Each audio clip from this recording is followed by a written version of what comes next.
You excited? Yeah. You guys are nervous as hell when you came in. The first, well, we weren't expecting it. right? So. Because we're like, do you guys want to come to an episode? Yeah, we do. I'm like, calm down. It's just Mike and Darren here. So A 1, 2, 3, 4, 2, 2, 3, 4, 1. Can you fly this plane and land it? Surely you can't be serious. I am serious. And don't call me Shirley. Welcome to Irritable Dad Syndrome. Call security. We may need backup while recording this episode. Please welcome your hosts, Mike and Darren. hi, I'm Darren. I am Mike. Welcome to Irritable Dad Syndrome. This is episode 213. Wow. I know, right? 213 of these damn things. Mm-hmm. We're very excited. We have guests in the studio tonight. We do. Yeah, Chris Hughes and Lisa Hughes. They're here with us.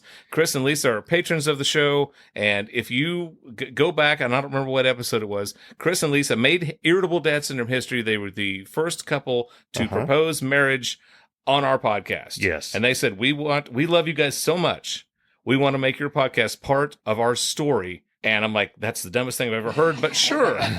Why not? So they came up from Bristol, Virginia, Tennessee, wherever. They didn't get married at the Crowbar. We wanted them to get married at the Crowbar. Yeah. And by the way, thanks a lot, because the Crowbar's no more. After you guys pulled that stunt. Shut it down. They shut it down. So, hi, welcome back to Irritable Dad Syndrome. Yeah. Good to be here. Thank you. Yeah. Thank you for having us. Oh, yeah. So, you guys came into town for the Chili Peppers concert. We did. It was incredible. The boys were killing it. It was one of the best concerts I've been to. Chris had the patience of a saint. Now, what do you mean you had the patience of the saint? You're not a Chili Pepper fan? Not particularly. I don't hate them. I just don't have that big of an opinion on them at all. Right. So did they still do the sock thing? They did not do the sock thing this time. Thank goodness. I was disappointed. Well, Anthony Kiedis is still pretty ripped. I mean, yeah. We went to dinner before we recorded this episode of the podcast, and my wife Libby and your wife Bess was there, and we were talking about the Chili Peppers, and when they did the live show where they just had socks on their dorks. Hello. What? And we didn't know how they how'd they keep the socks on? How'd they keep the socks on? Yeah, so good times. But was the crowd nuts or? The crowd was very tame. Just an average. I actually sat down for most of it. And meanwhile, I was losing my ever-loving. So when we saw Collective Soul and Hootie and the Blowfish, so I was standing up through most of Collective Soul. The only time I sat down was when other people were not standing up, and I felt like it.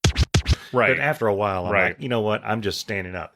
Now, Hootie, I was sitting down most of the time on my phone, and then I would get like Bess would tap my shoulder. Everybody's standing up. I'm like, okay, and I got to stand up. So I was Chris Hughes at Hootie. Well, I mean, if you sit down through the show, now you can't see it. Right. Because everybody pays for seats, but they stand up for the whole show. I'm like, why did we buy seats? When we're just for intermission, I don't know. But it's like when we saw Billy Idol. Yeah, I'm not sitting down for a second of Billy Idol. No. If you're going to see your jam, you don't sit down. Right. If this had been Weird Al, I would have been on my feet all day. Now, you've mentioned Weird Al before. Have you ever seen Weird Al? I haven't, unfortunately. Okay. I would love to. Yeah. I've seen him three times, and he's always a great show. I think that crowd would be my people. Yeah. I mentioned on the show the last time I went, there was a furry. There was a guy or girl, I don't know, knock yourself out, dressed in full, like an absolute wolf, right? And this was at a fancy schmancy theater. Was Little Red Riding Hood there too? No. There. No. Because of Peter and the Wolf. Oh, okay. Yeah, I'm a Weird Al fan, yeah. But no, there was a full forced furry there. And I remember Cameron's like, Dad, do you see what it's like, yeah, that's a furry. But no, every time we go to Riverbend, we always run into crazy drunk people or just crazy non-drunk people, it seems. There's a lot of people that go to concerts, and I didn't know this until I think it was late last year I discovered this. There's a lot of people that go to Riverbend to concerts that have no idea who the bands are. They just go to. They just want to go to the party. Happens to be there. At the concert. Good Lord, the few times I've been there to see Jimmy Buffett, I mean, it is just a nonstop party. And good luck. Hang on. Now, I mentioned you proposed to her with us present for the podcast. What did your family say? What did everybody say when they found out that you had this, us morons, as part of your story? You did what? What's a podcast? Uh-huh. There you go. Oh, that's nice. Uh-huh. And then, Lisa, what did your family say? And you said yes? What's a podcast? Who are these people? You are these people. We were so... Should we warn Chris? Like, does he really want to do this? But yeah, I mean, it would... Knock on wood, she said yes. Yes. Because Yeah. we were, the plan was we go to the Crowbar, he proposes, she says yes, and then we say, hey, let's go back and we're going to record an episode all about it, because it would have been awkward as hell if you'd said no. And we were going to do an episode even if you said no. No! God, please, no! No! We would have called that The Long Ride Home. Yeah. I'm glad you said yes, but my God, that would have been comedy gold. Yeah. Chris, maybe you should come back and do the episode by yourself. So how is Lisa getting home? I don't know, and I don't care. She can go screw herself. Yeah, so. You're listening to Irritable Dad Syndrome, Cincinnati's comedy podcast. What in the hell kind of sales approach is that? You boys couldn't sell $1 for 50 cents. You guys are from Bristol, Virginia, or Tennessee? Tennessee. Bristol, Tennessee. You and I went to high school together in Johnson City, Tennessee. Yes. I grew up in Virginia, lived in the South. Mike lived in West Virginia for a long time, so we understand the Southern lore. But the other day on Facebook, I had mentioned something, and Mike got disgusted, and then he tried to insult me because I had said that I had my first tomato sandwich of the summer, and it was delicious. And Mike's like, what's a tomato sandwich? And just take everything off the tomato sandwich, except for what's of good. A tomato sandwich. Yeah. I get. As Southerners, do you enjoy the tomato sandwich? Yes. Okay. Maybe not when I was a kid, but as an adult, I do. So, okay, I need help with this. Okay. You take a piece of bread. Now, it's got to be white bread. Here's the thing. lower... excuse me. The lower... So you asked me a question, but you don't want to answer it? Is that how we're going to do this tonight? I haven't asked you. Okay. I'm making statements. Okay. And then I want to check with you when I'm ready. Okay, I'm ready. You tell me when it's time for me to speak. I will. It's half my I will. podcast It's for not fun. time right now. Okay. I have a lower bread. The bottom bread, as it were. Lower? Lower bread. What does that mean, lower bread? A sandwich has two pieces of bread, a lower and an upper. Oh, okay. Oh, okay. The lower bread. I thought you meant like you were buying like a store brand of bread. I'm sorry. Like one of them 59-cent loaves of bread. Did someone tell you to talk? That's it. Yeah. Okay. You have a lower bread. You got your bottom piece. Let me ask you about the bread itself. Do you toast it? Is it toasted bread or is it? Usually not. Okay. No, you do not toast your bread. You raw bread It's not right raw. there It is baked. on the plate. Uh-huh. Okay. Uh-huh. And then you slice a tomato. Mhm. How thick are A the slices? big, thick-ass piece Okay. of tomato. Like maybe like Minimum that of much? 1 inch. Okay. Yeah, minimum. Okay. Exactly. And then you put that on the bread. Mm-hmm. And then you take the top bread. Yep. And you put it there. Well, now you forgot a key ingredient. Mayonnaise. Oh. You put Or Miracle Whip. No. Yeah. No. Yeah. No. Stop. Yeah. Stop. Right? I'm going to stop you right there. We will shut this down right now. He's speaking my Okay, language. how about JFG? That's mayonnaise, yeah. So mayonnaise, the tomato, salt, or pepper. Okay. Or pepper. And then that's what you do. Okay. And oh my God, it's absolutely amazing. Growing up, my dad, my mom, my grandmother, all the people on my dad's side of the family would eat these all summer long. It's best with a garden tomato, especially a really warm, a big ass yellow garden tomato that's set in the windowsill for 2 or 3 days after To ripen. to ripen. What'd you say? You lost me at warm tomato. It's a warm garden tomato. I'm imagining a cold tomato. Well, you can do that, but it Hey, tastes you've better. got a warm, moist tomato. It's not moist. It's just the same moistness as if you had it in the refrigerator. Let's Chris. say that you just picked it from the garden, came in, washed it, sliced it. Okay. Yeah, Okay. yeah. Okay. Okay. And they're so good. But Mike's like, so what you've done is you've removed everything from the sandwich that's worth eating, and then what's left, that's what you use that tomato sandwich. Still, now that you've explained it, that's exactly what you've done. That's not the case. That's exactly what you've done. Years ago, I'm going to try one. By the way, we just bought a bunch of tomatoes by accident. Yeah. Um, How do you accidentally buy a tomato? because Bess... Damn it, I bought a tomato. she wanted me to get tomatoes for that shindig we had the other night. And little did we all know we already had tomatoes. So now we've got an abundance of tomatoes. Okay. And we also have bread. Mm-hmm. Now, let me ask you this. Okay. I have hamburger buns. Can you do that with a hamburger bun? That's a little bit too much bread. Okay. Yeah. All right. The bread to tomato ratio gets out of proportion with that. Yeah. Yeah. The tomato needs to be thicker than the bread. Yeah. It does.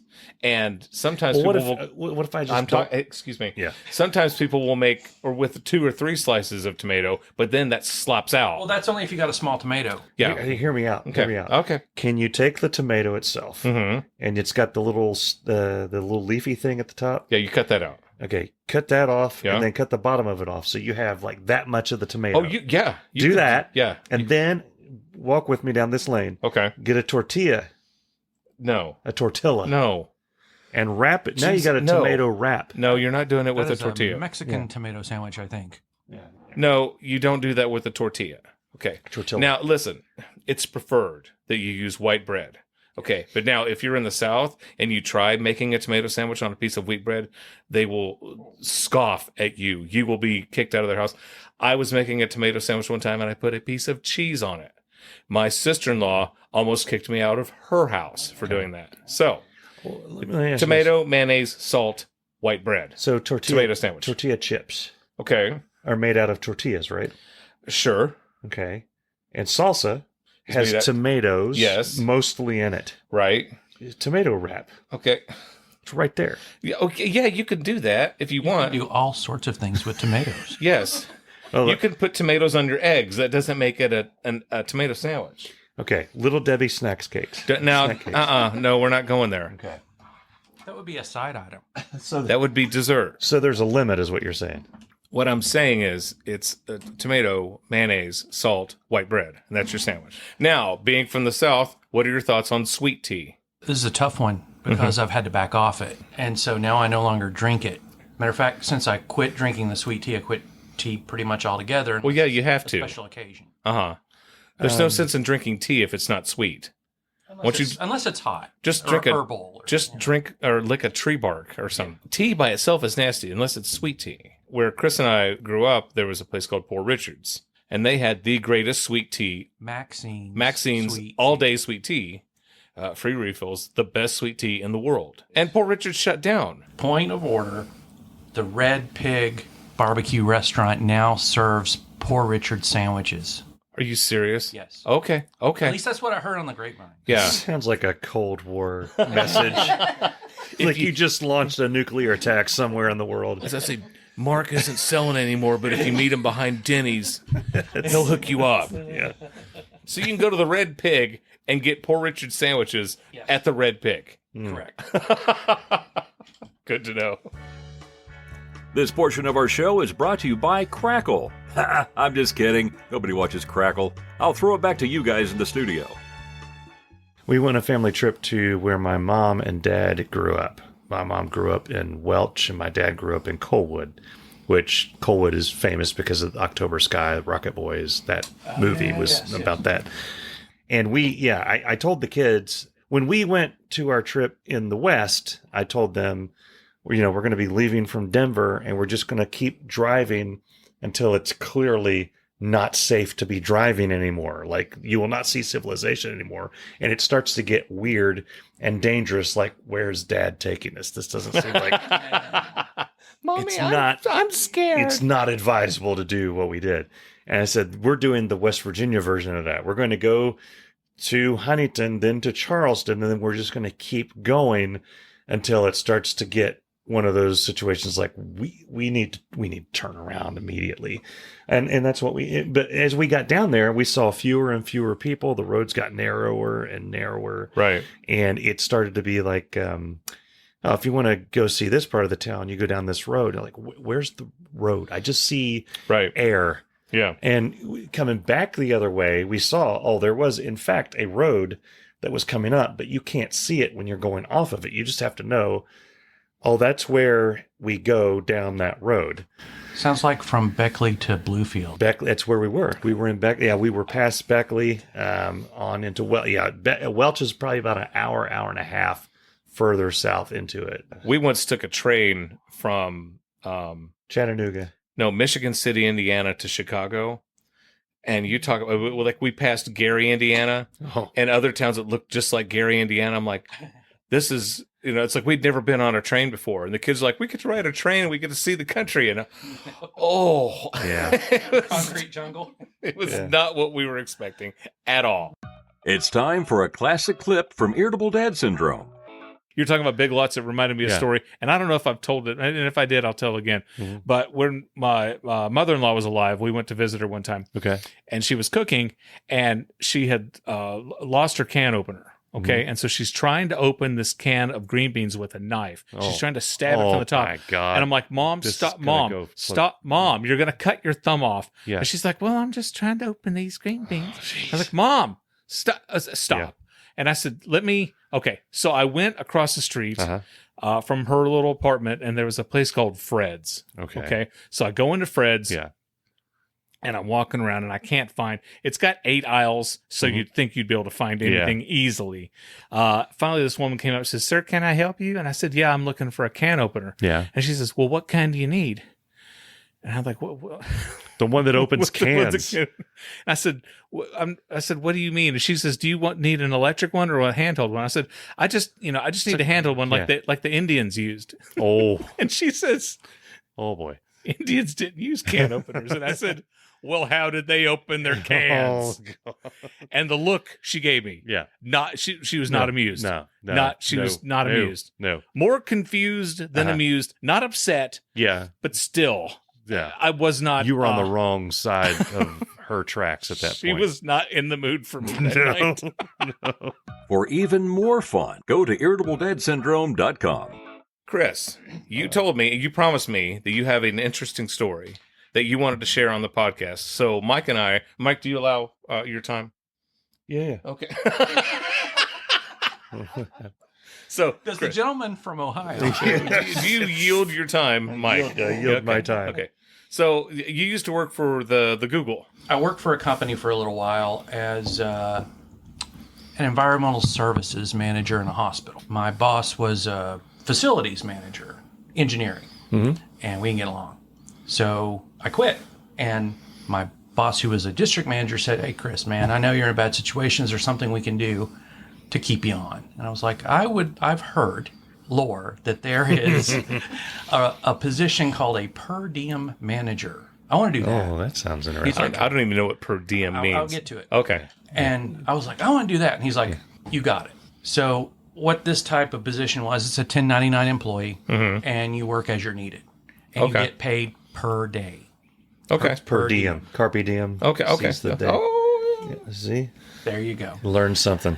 I was able to do this, and I moved from Virginia to Atlanta because that's where my wife at the time wanted to live. Was able to use the Atlanta airport and go all over the country for these jobs. So it was hit or miss. If they had work for me, I'd be working feast or famine. I'd be working for months in a row, and then I might go a month or two with no work. So I was in one of those droughts, sitting at home, and I get a call from this guy named Kurt from California. He introduced himself. He was a district manager out there. He's like, yeah, I've got a position I'd like you to fill at Google temporarily. Okay. And I kind of just sat there on the phone for a second. I was like, the Google? He's like, yeah. Well, hell yeah, I want to work there. I've seen them on the internet. Yeah. So at this point in time, it was around 2006 or 7, Google was blowing up the world because they had just become the search engine. Yeah, people had heard of them at that point. Googling was now a word. Yes. So Yahooing didn't take off. No. It was correct. It was Yahoo was on its way down. Google was like at its prime. Jeeves if you was can on the think of streets. it. I know they've done lots since then, but they were really at the top of their game at this point. I get to the airport and I'm getting my Hertz rental car, and there's like, you can choose anyone from this section over here. There's a convertible. I will take that one. Right. It's a Chrysler Crossfire convertible. Okay. And was the assignment to kill a guy? Was that what this was? Was this a contract? I'm telling this story. Open the trunk. There'll be There's a black bag. There'll be a black bag and a case. I get there the first day, and I drive up, and I found out that Google is laid out like a campus. Oh, yeah. So there are multiple buildings everywhere. Are they walking around wearing togas and eating grapes? And They are not. Let me tell you what happened. Okay. I got there, security ushered me in the parking lot, and I parked my Chrysler Crossfire convertible into the parking lot, and I walked up to where I thought I was supposed to go. And as I was walking, I looked around, and there were people in bathing suits playing volleyball. Okay. That happens all the time where I work. Another guy in one of these pools that are stationary for swimming. Okay. You ever seen one of those? Yeah. I saw one live. So they allowed a lot of leeway because they didn't pay as much as some of the other tech companies. And I got to meet the facility manager for Google. We'll just call him Scooter.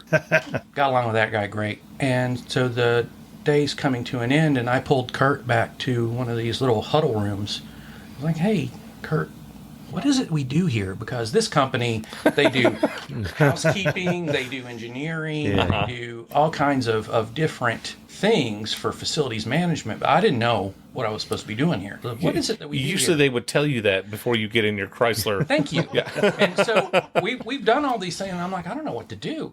I was asking him, he's like, well, Chris, we need to make sure that there is paper and supplies at the copy stations.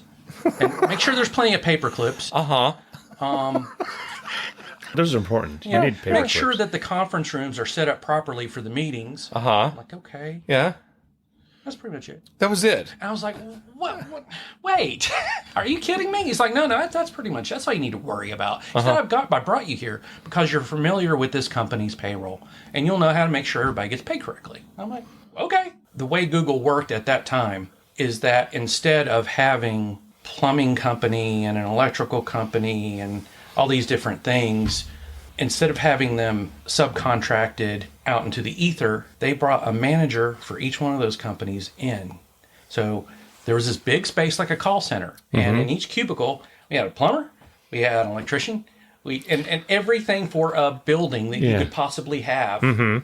We had a manager from a different company working there. So this is Google. This is Google. Like you type in, I want to know what That is Brussels correct. sprouts mixed with horse tastes like. Correct. Right. So then the company that I worked for, That's why. Of all the examples Brussels of what sprouts Google Mixed with horse. is, I want to know what Brussels sprouts mixed with horse tastes like. You flew from where to do this? from Atlanta to San Jose. Okay.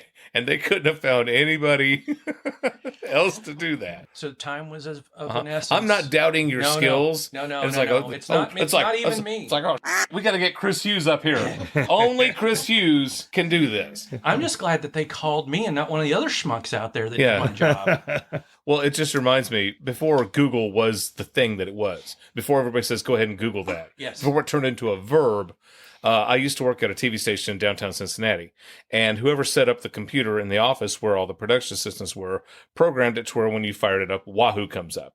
And so Wahoo was always the homepage. It's Yahoo, folks. It's Yahoo. Yahoo was always the Wahoo. Thank you. I didn't know what the hell he was talking. Wahoo was David Letterman, the Wahoo Gazette. That's where that came in. Yeah, okay. So Yahoo. You're thinking of Wolf. Yes. Yeah. Yahoo was the... Go ahead. Woof. Woof.com. So he programmed the computer, and Yahoo was the homepage. Okay. So every time we would do stuff, we would always go to yahoo.com, and I was just familiar with that. And this was in 2000. Well, my mom calls me up. She's getting ready to come up and visit us, and it's wintertime. And she's like, I've seen what the weather's supposed to be like here. I was wondering if it was going to get bad around Knoxville or past Knoxville. I said, Mom, I'm not really sure, but you can go on the internet. You can look and see what the weather's going to be like in Knoxville. Well, how do I do that? And I said, you can go to yahoo.com and type in Knoxville weather, and it'll give you the 5-day forecast for Knoxville. Mom, Crickets. It's like, Mom, she goes, I have Google. So, okay, you can do that on Google too, Mom. So, yeah. Everybody has access to every search engine, even Wahoo. This portion of our show is brought to you by Dave Lay Heating and Cooling. Hi, I'm Dave Lay, and I've been the announcer for Irritable Dad Syndrome for a couple of years now. And let's face it, the podcast money ain't rolling in like we had hoped. So I opened up my own heating and cooling company to make ends meet. Now you might ask, Dave, what do you know about heating and cooling? Well, here's the thing. I know when a room is too hot and when a room is too cold, and somebody has to do something about it. Schedule an appointment today, and I'll give you a free estimate, plus a new filter. Limited time only. Offer may vary. See website for details. Dave Lay Heating and Cooling, for people who want their home to feel just right. Now, back to the show. I wanted to talk about Johnny Cash, and I've mentioned Johnny Cash many times on this podcast, and Johnny Cash is one of my all-time favorites. As far as a band, my favorite band is Southern Culture on the Skids. My favorite artist, it's like a close tie between Billy Idol and Johnny Cash, and I love Johnny Cash. Now, Mike, I'm going to ask you, has U2 produced any songs that you just really didn't like? Probably. Yeah. I can't think of anything off the top of my head. Right. Well, this is what they've done with Johnny Cash. They went through and they found an old album of his that he did back in 1993. And this is before Rick Rubin had essentially discovered him and said, listen, they're not using you correctly. They're doing you wrong. Your record company's not, doing you any favors. Let me take you under my wing and do, some stuff for you. And Johnny Cash is like, okay. Because Mercury, or I think Mercury Records was the company that had him, and they dropped him. Okay. And Dwight Yoakam famously stormed in, and was throwing an absolute fit and like, Johnny Cash paid for this desk, damn it. And how dare you, how dare you treat him like that? So they went and they found this album he recorded in 1993, and they released it. And as much as I love Johnny Cash, they shouldn't have released the album. There is a song he did called Well, All Right. And I'm going to read some of the lyrics for you. Johnny Cash says, I met her at the laundromat. She was washing extra hot. I said, don't you need a little help with that big load you got? Oh, boy. She said no, but did a double take, and then I smiled and said, I might. And I rolled up my sleeves and said to myself, well, all right. Well, all right. This second verse. That was a good first verse. I put it on automatic, and she sat down on the floor. She said, just keep it on medium hot. I said, I've done this before. Okay. Then I opened up the dryer, and I set it on soft and light. This is getting uncomfortable. She said, be gentle with my silken lace. And I said, well, all right. Okay. Well, all right. And I'm listening to him like, Johnny, come on, man. Her clothes are in the basket, folded down so nice and warm. She headed for the door, and I said, I'll take you home. She said, I just live up the street. I said, it's a dangerous night. Take my arm, and I'll carry the basket. And she said, well, all right. Well, just keeps getting better and better. And I'm like, they should have kept it in the vault. They should have kept it in the vault. I mean, it's like you got Ring of Fire and Folsom Prison Blues. And then when he covered Hurt, and it's like all these amazing songs.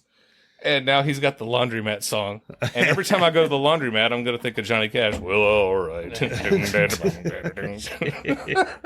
Every creative genius has a bad day every now and then. That's true. I'll give it to him. He wrote like 5,000 songs or something. So, but I thought somebody had AI'd Johnny Cash, because I was on the TikTok and somebody did Elvis. Was it Elvis doing Baby Got Back? Yeah. And so then somebody did this song with Johnny Cash, and I thought somebody had just with AI. I'm like, my God, that sounds just like Johnny.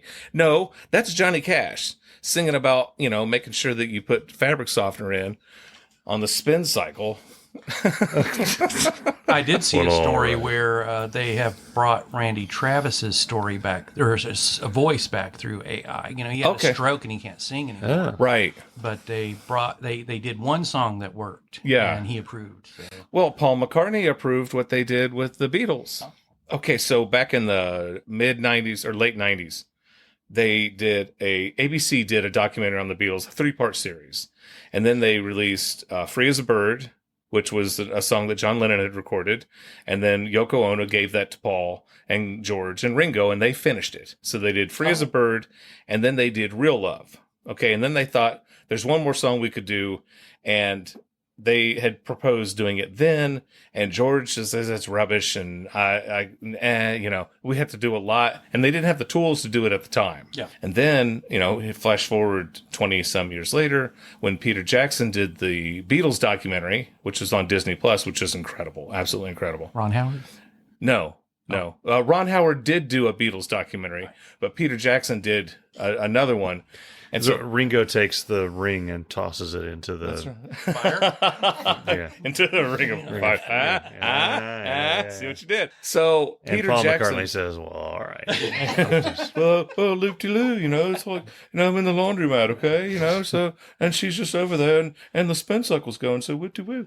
So anyway, Peter Jackson created all this new technology where you could take original lyrics, and if they were recorded with the piano or alternate whatever sound, they could remove all the other sound besides the voice. Yeah. Pristine, right? Absolutely pristine. So Peter Jackson cleaned up all this John Lennon audio and then said, hey, Paul, this is, I've got this. And then they said, okay. And so Paul jumped in, and he and Ringo contributed to it. They still had some of George's guitar from when they did the stuff 20-some years ago, and then they finished it. So I thought someone had done that with Johnny Cash. Or they had Baby Got Backed it and made a song about going to the laundromat.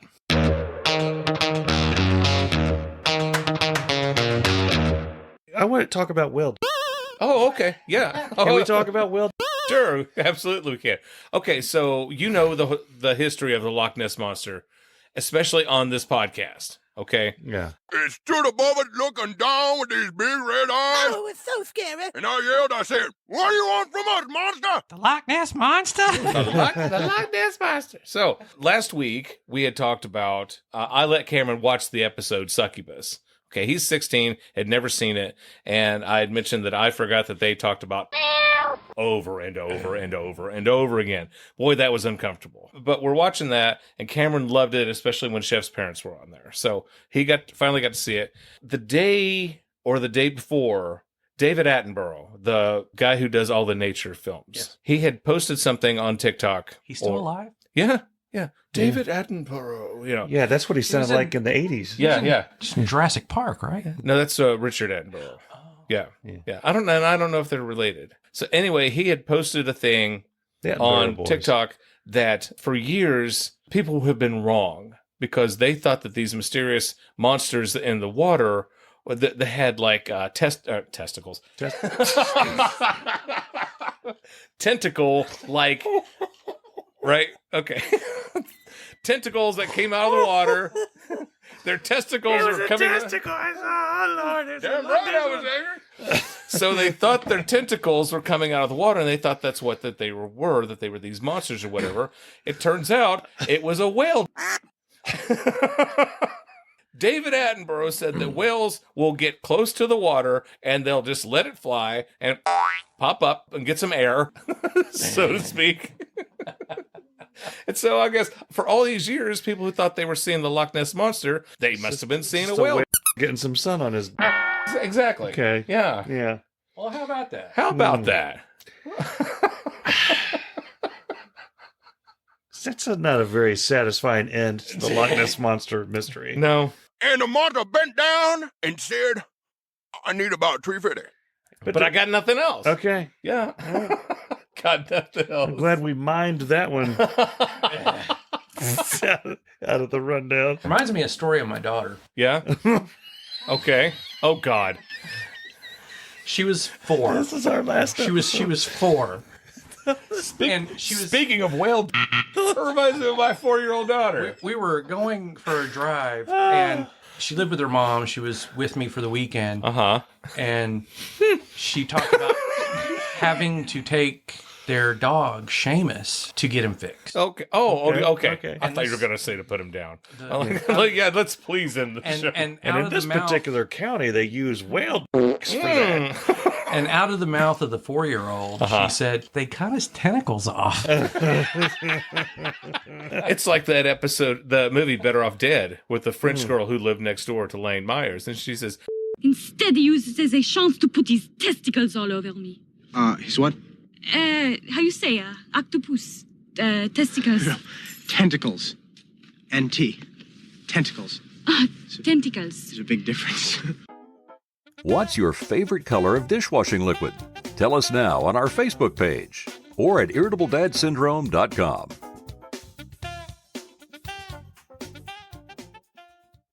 Jacob and I went to IHOP for breakfast the other day, and I ordered an omelet. I had the bacon omelet. Oh my God, it was yummy. And then I got pancakes, and then Jacob got the biscuits and gravy. It doesn't really matter what Jacob got.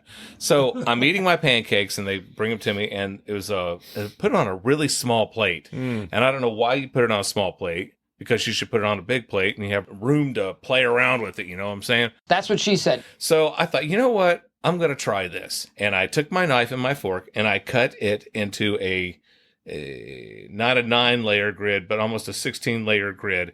And then I poured my syrup on top of it, and it went through the pancake. Here's my problem with the grid method. This is my... Yeah. I should have done it with a steak knife. Okay. I should have done it with a sharp knife, because with the butter knife, it basically just makes the middle of the pancake all kind of tore up and mushy. Okay. If I had done it with the steak knife and had clean edges, then I think the syrup would have went through cleaner and easier. But I just thought you would be happy knowing that I tried the grid method. Have you tried the sop up method yet? No, you haven't, because you're an So couldn't we make some sort of metal cutter to where it would just take and slice it into like a hard boiled geometric egg? shapes? Yeah, but that takes all the soul out of it. It does. Well, if it's brought out to you, that yes, It's true. It does take the Now, and you want to eat, you don't want them raw. that's right. I think I may make pancakes tomorrow. Okay, because I have sausage, and sausage demands pancakes. That's true. Sausage links. I have the big old sausage. Yeah, I have the big old. Brought to you by Big Old Sausage. Yeah. It's big, and I cut it into patties. That's okay. That's how I do it. You get the tube, right, and then you cut it into patties. Yes. Do you know what I do with my sausage patties? No. So, and I don't like getting it all over my hands, but I with sandwich bags or whatever. I'll cut it into like 6 even slices, and then I smush it really thin, and then I put it on the griddle. That way, it cooks evenly on the. It's not like burnt on the top and then a different texture in the middle. I'll tell you exactly what I do. Okay. The Ninja Grill upstairs. Put that thing on low. Yeah. Put your sausage in there, and forget about it. 10 minutes later, it's done. Okay. Perfectly. I'm going to do the pizza method that I learned about in Vegas. Oh, you're going to cut your pancake like a pizza? Yeah. Okay. Yeah. I think that's gonna be great. I can't wait to hear how that turns out. This podcast went out like a wet fart. We should have stopped at weld. That's where we peaked. Yeah. Thank you both for allowing me to tell the most interesting thing that's ever happened to me and making it entertaining. I appreciate it. Well, no, we're very happy that you guys could come up, and I thanked you both at dinner. But you guys have been patrons of the show forever, and you two are some of the people who are responsible for us being able to do the podcast. Yeah, keeping the thing running. Yeah, literally. And so thank you for doing that. Yes. And if there's anybody out there who's a patron of the show, if you would like to come, we'd let you be a guest on the show too. Yeah. Oh, well, except for Greg Bodis. Yeah. He, you know what? Greg Bodis keeps calling me. I got a great idea for the show. And he's always like, get Chet Atkins on the show. I'm like, I think he's dead. Be an interesting episode. It would. Yeah. My kids told me a great idea for the podcast would be to get David Letterman on the show. Okay. You think? That's good. Yeah, I'll work on that. Yeah. Yeah, we'll just get David Letterman on the show. And he's like, you're the guys that want to talk about the whale, right? The 2 opportunities that I had to peddle this show to celebrities. Mm-hmm. One, I was wearing that exact shirt. Well, not that one. That's your shirt. But the red one, the maroon one, that's the one I wore to the ear. And I was right on the rail, and I know Edge read it and looked at it because he was staring at it, and he had a little smirk. Yeah. And I'm like, and he doesn't smirk. No, he doesn't. Ever. I'm like, I'm going to get it downloaded from Ireland. Didn't happen. No. And then the other one was Dave Mustaine was staring at my Venomous Beaver shirt right before he got distracted. And he was going to ask what the hell was. He was going to ask. He's like, what the heck? And then he got, and then he got pulled away by the sleeve. Yeah. Yeah. Yeah. I had a girl at Food City say, "What's that QR code? Can I look at it?" Yeah. Oh yeah. Oh, at Food City. And she told the cashier, "It's a website." Well, of course it goes to a website. I had so many people ask me if they could scan the code. I'm like, what? That's why I've got it. Yeah, it's who puts personal information on a QR code on their shirt. And You're not going to put it on there there if you don't want people to look at it. I may do that. I mean, there's people that don't do that. I've been doing this wrong the whole time. I may do that the next time I go on a trip when we're going to go to the beach. Yeah. I'm going to wear that shirt, and if somebody tries to scan it, I'm like, Jesus! Hey, back off. The hell's wrong with you? We didn't discuss my murder. Your murder? Yeah, your murder? Oh, yeah, that was... well, we haven't killed you yet. I had another topic. We're talking about patrons. Who amongst our patrons has the most punchable face? And I know your answer would be Chris. But for my money, it's Chris Michael. No, Chris Michael is he's got the most adorable face. We've hung out. We've even been at events where we've had like 1 or 2 beers. But if I'm ever around Chris Michael and I have 10, 15 beers, I'm going to punch him. No, you're not. Punch him dead in his face. You're not. I won't feel good about it the next day, but I will. If you see me and Chris Michael together and I'm on beer 9 and they're bringing me another beer, stop them because it's going to go bad. You see, now I can't answer because I was going to say Chris Calloway, but I like Chris Calloway. I like Chris Calloway so much. I like Chris Calloway I too. met him one time. Yeah. But I mean, I can't punch Chris Michael in the face. I can't punch Chris Hughes in the face. No, I wouldn't. And I certainly Chris can't Hughes punch Lisa in the face. No, I wouldn't. And so, I mean, I would have to punch Chris Calloway. I would. I'm not about to punch Jason Durbin in the face. I don't think so. Jason Durbin would knock me the hell out. Chris Calloway looks too much like Shane Gillis for me to punch him in the face. And who's Shane Gillis? Oh, the comedian. Yeah. But Chris Michael? No. Yeah. No. No. And I think I would do a jab to get his attention and then just lay into him with a haymaker on the other.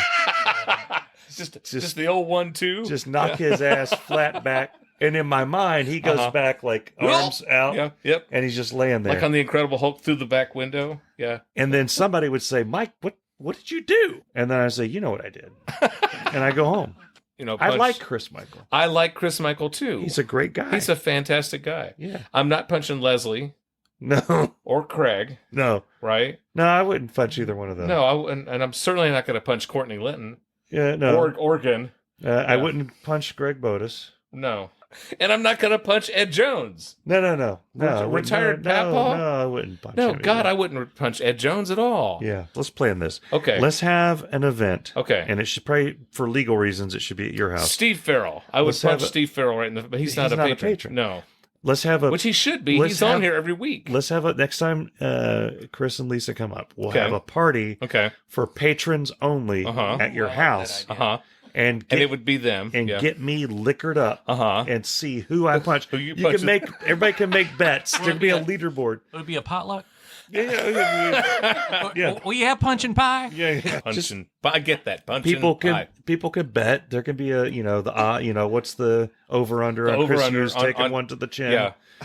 Will I even be able to hit him? No, you're not. He's a pretty tall guy. Yeah. I might not be able to reach. Michael? What? He's not tall. He's like my height. I wouldn't punch. See, Jason Durbin. Oh, he'd drop you like a bad habit. I would wake up in the hospital. Yeah. Yeah. Exactly. Yeah. Jason Durbin would kill you. Yeah. And Chris Michael probably would too. Chris Michael would surprise you. Okay. Yeah. He doesn't look like the tough guy, but he would absolutely, because he went to Catholic school. Yeah. He'd kill you. I'll tell you one thing right now. I'm not going to punch Chris Michael. You punch Chris Michael. If he doesn't kill you, Mary is on your ass. Yeah. And you do not want to offend Mary. Oh. The thing they do with the slap fights? I have seen the... those are just vicious. Vicious. Yeah. Good word. Yes. Yeah, you think... How about this? We have the patrons do slap fights against each other. Now, hold on a second. Hold on. Wait, listen to me. This is a fundraiser. This is a fundraiser. Whoever loses the slap fight has to go up a tier in patronage. Okay. All right. Okay. And then we could put non-patrons with the patrons. And if you're a non-patron and you lose, you have to become a patron. So Dave Lay and Chris Michael have a slap fight. Hi, I'm Dave Lay, and I'm going to smack you. No matter who wins or loses, everybody wins. Everyone wins. Yeah. Can we do something less violent? No, I need to get my entertainment out of this. I'm fully on board with this. I'm just trying to imagine Courtney Organ, as you call her, Ergen, and Leslie Colley Hole just wailing, smacking each other. Yeah. Have him slap Chris Michael.